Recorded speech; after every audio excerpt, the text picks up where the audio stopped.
và ngồi trước mặt của Ngài đây.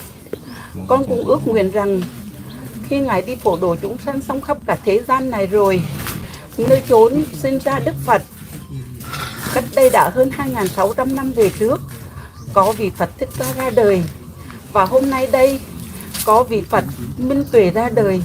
Cho con xin đảnh lễ Ngài và cho con xin xưng Ngài là Nam Mô Bổn Sư Minh Tuệ Phật A Di Đà Phật. A Di Đà Phật.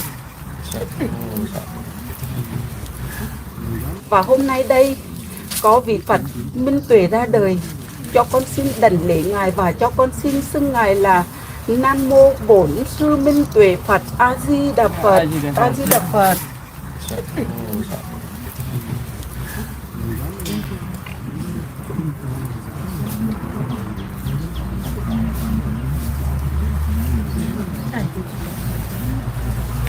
A Di Đà Phật. Dạ A Di Đà Phật. Dạ, cho con nói thêm một điều nữa. Con ước nguyện Ngài đi phổ độ chúng sanh gặp khắp cả thế gian và sau đó đất nước Việt Nam nơi Ngài sinh ra, Ngài sẽ quay về đất nước Việt Nam của chúng con hình chữ S. Chúng con thật tự hào. A Di Đà Phật. A Di Đà Phật. Dạ.